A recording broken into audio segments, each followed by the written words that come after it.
नमस्कार दोस्तों, आप लोगों का Krishna Dubey the maths educator के इस यूट्यूब चैनल पे बहुत बहुत स्वागत है। सीटेट मैथ्स पेडागोजी की क्लास में हम लोगों ने पिछली प्रीवियस क्लास में ये देखा हुआ था कि भाई टीएलएम्स क्या क्या होते हैं। उसमें कुछ 5-7 प्रकार के टीएलएम्स देखा था। आज हम उसके आगे प्रश्नों को करेंगे, ठीक है। तो आइए हम स्टार्ट करते हैं अपने क्वेश्चन को और जल्दी से अपनी क्वेश्चंस की श्रृंखला को आगे बढ़ाएंगे। और क्वेश्चन स्टार्ट करने से पहले महत्वपूर्ण सी बात, आप चैनल को शेयर और सब्सक्राइब करवाते रहो लोगों के साथ। हम लोग इसी तरीके से अच्छे अच्छे वीडियोस कुछ इनोवेटिव तरीके से मैं लाता रहूँगा, ठीक है। और हम लोग अच्छे से अपनी प्रिपरेशन करते रहेंगे। आपके सामने एग्ज़ाम है, अच्छे से आप एग्ज़ाम की प्रिपरेशन करिए, पेपर 1 पेपर 2 दोनों के लिए, क्योंकि एडेड विद्यालयों में भी भर्ती आने वाली है। तो आपको, चूंकि अब चुनावी माहौल चलने वाला है तो वैकेंसीज आने वाली हैं, तो इसलिए आपको अपनी प्रिपरेशन, और चूंकि बहुत अतिरिक्त आपको एक अलग से नहीं करना है, थोड़ा सा एक्स्ट्रा एफर्ट डालकर आप चीज़ों को अच्छा कर सकते हो पेपर 2 के लिए। तो जितने भी लोग पेपर 1 की प्रिपरेशन करते हैं वो साथ ही साथ पेपर 2 दो पार्ट में आर्ट्स साइंस में होता है, तो साइंस वाला सेगमेंट मैं कवर अप करा दूंगा। आर्ट्स वाले अपना आर्ट्स वाले सब्जेक्ट्स में कर सकते हैं, लेकिन अपना साइंस का सेक्शन के लिए आपको कोई समस्या नहीं होगी, साइंस वाले मैथ्स के लिए, ठीक है। तो चलिए हम आज लेते हैं पेडागोजी के अपनी क्लास को आगे बढ़ाते हैं, ठीक है। तो आज हम लोग क्वेश्चन की श्रृंखला करने जा रहे हैं, तो चलिए। तो जल्दी से पहले हम लोग सम अप कर लेते हैं कल की क्लास को। कल की क्लास में मैंने ये वाला इमेज आपको कराया था, ये आपका अबेकस है सामान्य तरीके का। ये जो इमेज है ये आपका क्या है, डाइंस ब्लॉक है। ये डाइंस ब्लॉक के माध्यम से समझाया गया है। ये क्या है, आपका डबल साइडेड काउंटर है, द्विमुखी पटल है। ये क्या है, हमारा जियो बोर्ड है, ठीक है। ये क्या है, बिंदु सीट या डॉट पेपर है। ये हम लोग आज की क्लास में लेके चलेंगे। ये हमारा क्या है, 10 ग्राम है, ठीक। ये हमारा 10 ग्राम के कारण ये बनाया गया है। ये हमारा टेसिलेशन है, चौपड़ है, ठीक है। आइए क्वेश्चन लेते हैं। क्वेश्चन, पहला क्वेश्चन है, तो थोड़ा सा क्वेश्चन को हम लोग बड़ा कर देते हैं। चलो चलिए, तो क्वेश्चन को पढ़ा जाए। देखो कह रहा है क्वेश्चन में कि दो अंकों की संख्या लो आप, है ना। दो अंकों की दशमलव संख्या के गुणन गुणन को आपको बताना है, ठीक। दो अंकों की संख्याओं के गुणन को आपको समझाना है। दो दशमलव संख्याओं के गुणन जैसे कि 0.3 मल्टीप्लाइड बाई 0.2 0.06, है ना, की संकल्पना को समझाने के लिए लिखित में से कौन सा शिक्षण अधिगम सामग्री बहुत सही होगी, या कौन सी शिक्षण अधिगम सामग्री अधिक सर्वोत्तम उपयुक्त होगी समझाने के लिए बच्चों को। तो देखो क्या करेंगे आप, ऐसे ऑप्शंस क्या हैं, डाइंस ब्लॉक। डाइंस ब्लॉक से करा सकते हो, याद आना चाहिए आपके दिमाग में। ये है इमेज डाइंस ब्लॉक की, जल्दी से समझो। ये इमेज है डाइंस ब्लॉक की, ये है डाइंस ब्लॉक। बताओ, इसके माध्यम से आप सिखा सकते हो 0.2 मल्टीप्लाइड बाई 0.3? एकदम नहीं सिखा सकते। तो डाइंस ब्लॉक तो नहीं होने वाला। ओके, तो और क्या होगा, चलो देख लेते हैं और ऑप्शंस क्या हैं। टेलर्स अबेकस, ये भी कभी नहीं होगा। इसके माध्यम से स्थानीय मान सिखाते हैं, संख्या चार्ट और ग्राफ पेपर। तो सुनो, अगर कभी पॉइंट का मल्टीप्लिकेशन आए, दशमलव वाला सवाल आए, तो उसमें किसका यूज लिया जाता है, संख्या चार्ट का प्रयोग लिया जाता है। तो कौन सा ऑप्शन करेक्ट हो जाएगा, सेकेंड थर्ड ऑप्शन, क्या, संख्या चार्ट का प्रयोग किया जाएगा, संख्या चार्ट का, ठीक है। अगले क्वेश्चन में चलते हैं। अच्छा, ग्राफ पेपर क्या होता है, ग्राफ पेपर ऐसे ही संख्या चार्ट के जैसा ही होता है। अच्छा, संख्या चार्ट क्या होता है, तो देखो ये है संख्या चार्ट आपका। ये जो दिख रहा है आपको, थोड़ी सी बड़ी इमेज कर दें, अभी मैं इस सवाल को समझाऊंगा अभी। ये देखो, ये जो आपको दिख रहा है, यही होता है हमारा संख्या चार्ट। मैथ्स की कॉपी आपकी ऐसी ही होती है। मैथ्स की जो कॉपी होती है वो इसी तरीके से होती है। इसी को हम क्या बोलते हैं, संख्या चार्ट। इसी को संख्या चार्ट बोला जाता है। अभी मैं सिखाने वाला हूँ कैसे होता है गुणा। बाकी पहले हम लोग क्वेश्चन देख लेते हैं, नेक्स्ट क्वेश्चन पे चलते हैं, अगले क्वेश्चन पे। अगला क्वेश्चन हमारा है,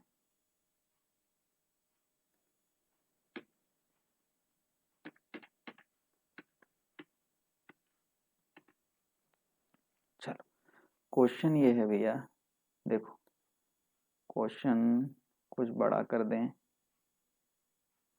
ताकि अच्छे से विजुअल हो जाए। देखो कह रहा है सूत्र का प्रयोग किए बिना, सूत्र का प्रयोग किए बिना निम्नलिखित में से किन शिक्षण या शिक्षण अधिगम सामग्री का प्रयोग यह दर्शाने के लिए किया जा सकता है कि विभिन्न आयामों वाले दो आयतों का क्षेत्रफल समान हो सकता है। एक है पैमाना, दूसरा है ग्राफ पेपर, तीसरा धागा, चौथा है टाइल। अब समझो क्या होता है, क्या कह रहा है सवाल के साथ, है ना। थोड़ा सा यहाँ कर लेते हैं, अंग्रेजी वाला जिसको होगा अंग्रेजी अपना देख लेगा, हिंदी में सारी चीजों को लेके चल रहे हैं। तो देखो क्या है, एक्चुअल में यहाँ कह रहा है कि आपको बच्चों को ऐसा कुछ चीज सिखाना है कि भाई सूत्र का प्रयोग नहीं कराना है और आपको विभिन्न आयाम वाले दो आयतों के क्षेत्रफल समान हो सकते हैं, इसमें किसका। तो देखो चूंकि बच्चों को पढ़ाना है तो हम पैमाने का प्रयोग नहीं करेंगे, है ना।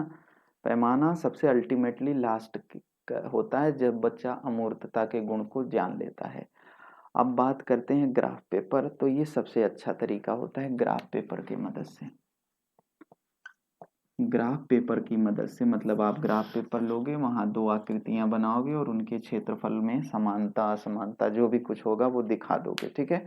तो ग्राफ पेपर की मदद से धागा, धागे से लेंथ मापा जाता है। आयत और वर्ग क्या होते हैं, आयत ये सब 2D आकृतियां होती हैं, ठीक है। और 2D आकृतियों के लिए हम जैसे धागे से क्या मापोगे, या तो लंबाई या चौड़ाई, है ना। हमको आयत के क्षेत्रफल समझाने हैं, समझना ये की पॉइंट है, क्षेत्रफल।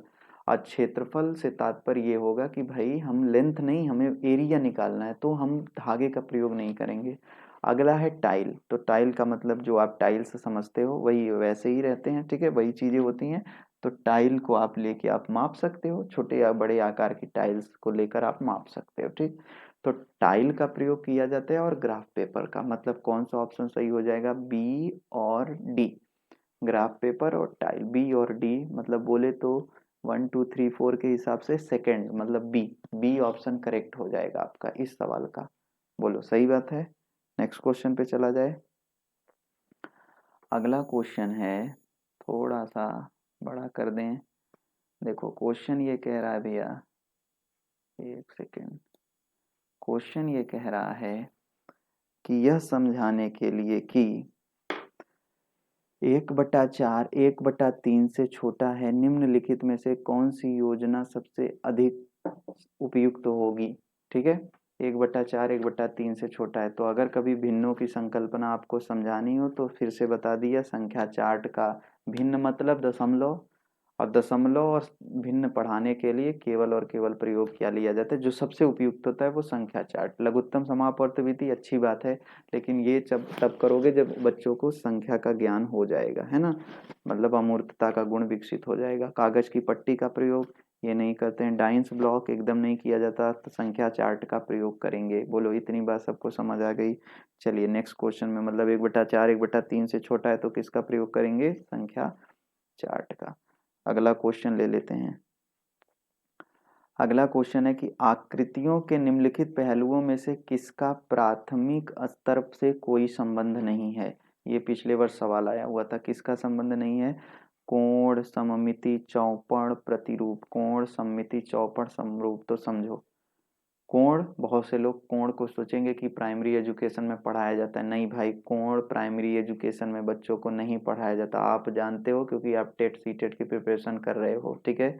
आप अपने अकॉर्डिंग सवाल को मत उत्तर देना, आप हमेशा बच्चों के हिसाब से सोच के सवाल का उत्तर दोगे। मतलब कि सेकंड ऑप्शन, फर्स्ट ऑप्शन कोण तो नहीं होने वाला और यही सही उत्तर हो जाएगा। और समझ लेते हो सिमेट्री, सममिति, सममिति पता है सबको, है ना। सममित का मतलब जैसे ये, जैसे मैंने सोचो दिल बनाया, है ना, दिल बनाया, अभी दिल बनाया तो बीच से ऐसे यहाँ से कट कर दो, है ना, दिल टूट गया इसका। तो अभी ऐसा कुछ हो गया। तो यहाँ जरा देखो, इसी को अगर ये आकृति है और इसका दो, मतलब इसको ऐसा बांटो कि दोनों तरफ आकार और आकृति और आकार सेम आए, तो इसी को, इसी तरीके की ये जो लाइन है इसी बोलते हैं लाइन ऑफ सिमेट्री, सममिति रेखा बोलते हैं ना। तो अब ऐसा कुछ हो जाए तो ये सममित, तो इसमें तो बच्चा को समझा ही सकते हैं ना। सममित का प्रयोग प्राइमरी एजुकेशन में किया जाता है, बहुत सी चीजें होती हैं कि सिमेट्री जैसा दिखता है, जैसे ए लिखा, अभी ए में बीच से ऐसे लाइन खींच दो तो ये दो बराबर पार्ट में डिवाइड हो जाएगा, तो ये हमारा क्या हो जाएगा, सममिति। ए लिखा और बीच से ऐसे पार्ट में डिवाइड कर दिया, ठीक है। तो सममिति प्राइमरी एजुकेशन में कराया जाता है। और कुछ देख लेते हैं, चौपड़, तो सीधी सी बात है चौपड़ भी कराया जाता है भाई। चौपड़ अभी दिखाया था आपको चित्र कल की क्लास में, टेसिलेशन, कल का वीडियो देखना, टेसिलेशन कराया हूँ।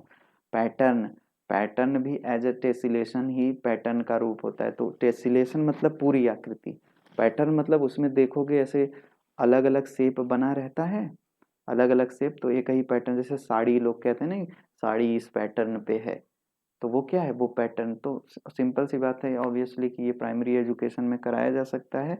तो किसका संबंध नहीं है भाई, कोण का संबंध प्राइमरी एजुकेशन से नहीं है। कोण बालक उच्च स्तर में जब पहुंचेगा तो उस समय वो सीखेगा, प्राइमरी एजुकेशन में कोण का प्रयोग नहीं होता। तो कौन सा ऑप्शन करेक्ट हो जाएगा, कोण, सही है। अगले ऑप्शन में, अगले सवाल में चलते हैं। आपका सवाल कह रहा है कि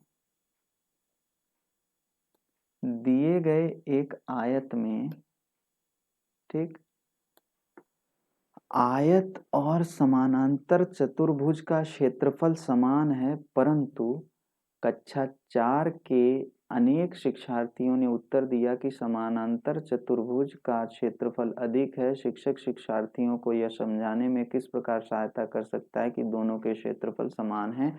किसका प्रयोग करेगा, पैमाने लेगा, जियो बोर्ड लेगा, ग्राफ पेपर लेगा, कागज के मोड़ कर करेगा। तो बहुत सुंदर सा, अगर दो आकृतियां हैं उनके क्षेत्रफलों का कंपैरिजन कराना है तो सबसे सर्वोत्तम होता है क्या, ग्राफ पेपर।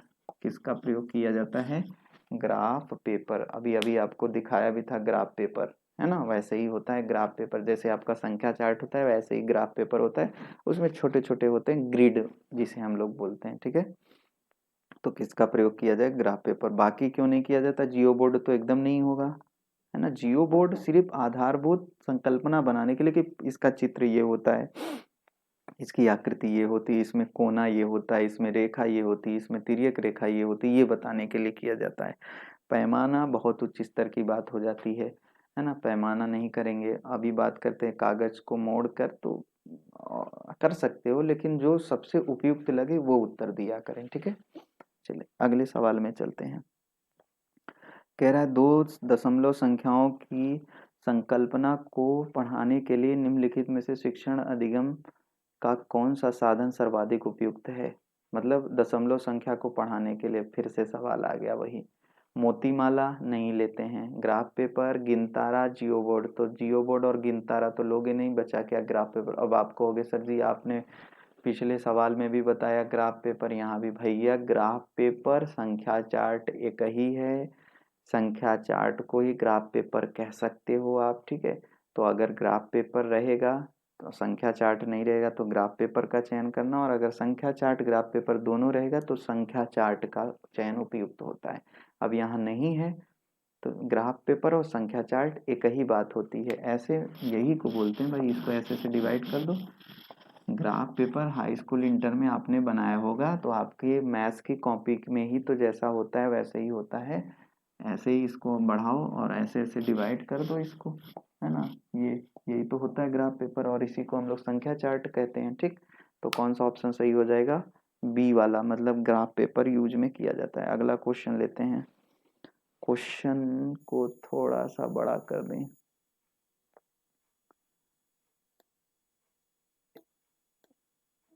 चलो। कह रहा है इसीलिए मैंने एक इमेज रखा हुआ हूँ समझाने के लिए। देखो, कक्षा 4 के अधिकतर शिक्षार्थी सोचते हैं कि दो संख्याओं के गुणन से प्राप्त संख्या सदैव दोनों संख्याओं से बड़ी होती है। आप ये सदैव सत्य नहीं होता, इसके लिए क्या यूज में करोगे? तो ऑप्शन पढ़ लो, मतलब बच्चा क्या सोच रहा है मेरी बात गौर से समझो। थोड़ा सा मैं सामने आ जाऊं आपके, है ना, थोड़ा सा सामने आ जाऊं, बस देखो। कह रहा है कि भाई बच्चे के दिमाग में ये चीजें बन जाती है कि भैया दो अंकों की संख्या का हम भाई दो संख्याओं का गुणनफल जो भी प्राप्त होगा, जो भी दो संख्याओं का गुणनफल प्राप्त होगा वो हमेशा इन दोनों से बड़ा होगा। ठीक, लेकिन ये हमेशा सत्य नहीं होता। अगर पूर्णांक संख्या होंगी, पॉजिटिव इंटीजर होंगे हमारे, और उनका गुणा करोगे तब तो बड़ा आएगा। लेकिन अगर वो दशमलव संख्या हो गई तब वो क्या आने लगेगा? छोटा आने लगता है। जैसे मैं बोलूं 0.2 का 0.3 में गुणा करो, ये दोनों नंबर हैं, इसका गुणा करोगे 0.06 आया। अब कोई पूछे कि 0.2 बड़ा है या 0.06 बड़ा है, तो सीधी सी बात है 0.2 बड़ा है। ठीक, लेकिन अगर यही सवाल होता 2 × 3, तब उत्तर क्या आता? 6। अब कोई पूछे 6 बड़ा है कि 2, तो आप कहोगे 2 बड़ा है, लेकिन यहाँ सॉरी 6 बड़ा है, लेकिन यहाँ क्या है? 0.2 multiplied by 0.2 is equal to 0.06। यहाँ बड़ा कौन है? तो ये बड़ा है। समझ आ रही बात? ये छोटा है। तो इस जगह बड़ा आ रहा है, इस जगह छोटा आ रहा है। अब बच्चा को यही समझाना है, तो आप क्या लोगे? दशमलव संख्या लोगे। लेकिन किसका यूज करोगे? विकल्प पढ़ते हैं।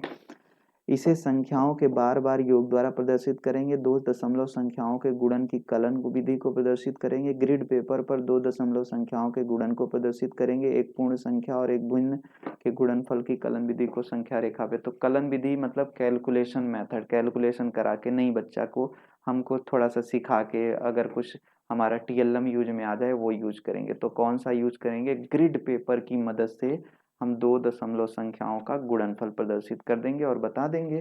जैसे यही को दिखा देंगे उनको कि देखो बेटा ये 0.06 छोटा आ रहा है और 0.3 0.2 बड़े बड़े हैं, है ना। तो ये उत्तर हो जाएगा। अब आप कहोगे सर जी कैसे? तो कैसे करने के लिए इमेज में चलते हैं अपने, कुछ मेरे को समय देना, है ना। 1 सेकेंड बस, हो गया आपका, आ गया, इमेज आ गई। अब थोड़ा सा मैं, चलो ये दिख रहा होगा सबको। अगर मैं आवाज़ बस करूं तो कोई दिक्कत नहीं होगी, मेरी आवाज़ केवल आएगी आपको। ओके, चलो अब जल्दी से देखते हैं।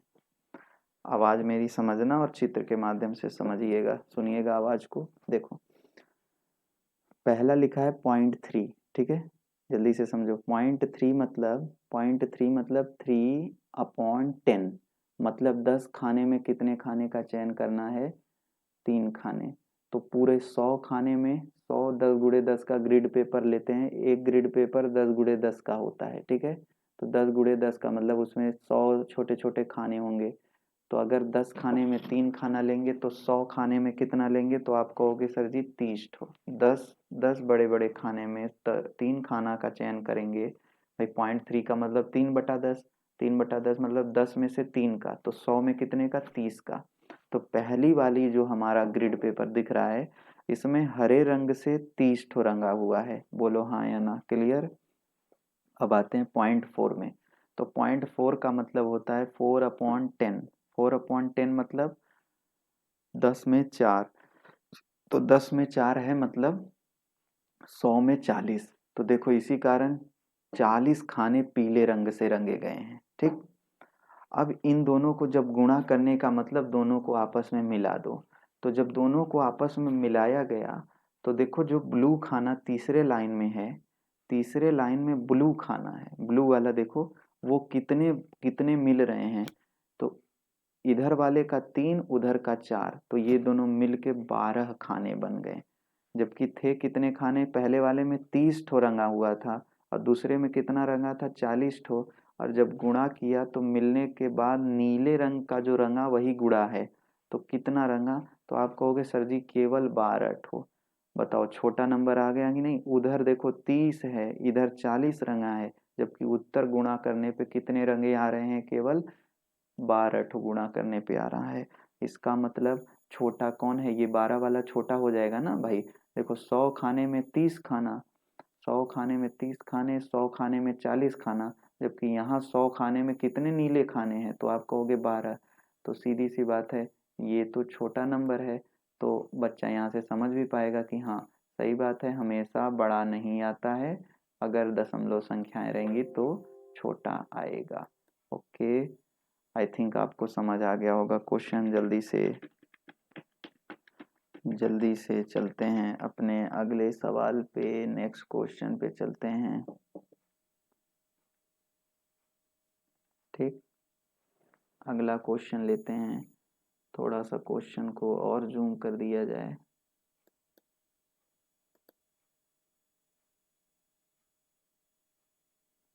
थोड़ा सा कोऑपरेट करोगे? देखो क्वेश्चन ये है कि गणित के कक्षा कक्ष में दृष्टिबाधितों के लिए निम्नलिखित में से किस टीएलएम का प्रयोग किया जाता है? तो संख्या चार्ट, कंप्यूटर जियो बोर्ड, टेलर अबेकस, कंप्यूटर जियो बोर्ड, कंप्यूटर संख्या चार्ट जियो बोर्ड, टेलर अबेकस, भिन्न का किट, संख्या चार्ट। तो सुनो मेरी बात, जो टेलर अबेकस आया था, जब मैंने अबेकस आपको पढ़ाया था तो वहीं आपको बताया था कि टेलर अबेकस जो आंख से नहीं देखते उनके लिए आया है। तो जिस किसी ऑप्शन में टेलर अबेकस होगा वो तो सही होगा। तो सेकंड में है और फोर्थ में है। और भी चीजें सीखते हैं। जो कंप्यूटर होता है उसको सामान्य लोग भी प्रयोग में ला सकते हैं, और जो आंख से नहीं देखते हैं वो भी। अब आप कहोगे सर जी कैसे? तो आता है, कंप्यूटर में आपको कीवर्ड कीबोर्ड से करना होगा और उसकी आवाज़ आती है तो वो कान में सुनते हैं और उसी हिसाब से अपने उत्तर देते हैं। और जियो बोर्ड ऐसे हाथ से टच करके किया जाता है। वो बोर्ड देखोगे और बच्चा आंख से नहीं भी देखेगा तो उसमें पिन ऐसे बाहर निकली रहेगी, तो ऐसे ऐसे टच करके वो बताएगा ना ये चतुर्भुज है, ऐसे ऐसे टच करके वो बताएगा त्रिभुज है। तो टेलर का अबेकस, कंप्यूटर और जियो बोर्ड, मतलब सेकंड ऑप्शन सही हो जाएगा। इसकी मदद से हम दृष्टिबाधितों को समझा सकते हैं, कक्षा कक्ष में इसका प्रयोग किया जा सकता है। ठीक, चलिए आपको बताना है कि ये आपके लिए जल्दी से सवाल है, आप इसके कमेंट्स में उत्तर दोगे कि कक्षा 4 के विद्यार्थी को समझाने के लिए कि 1/10 1/100 से बड़ा है किसका प्रयोग करेंगे? वही देख रहे हो, ग्रिड पेपर, संख्या चार्ट, यही सब का प्रयोग करेंगे। तो देखो 10x10 का वर्गीकृत ग्रिड है, संख्या चार्ट है, गिनतारा है, अबेकस है।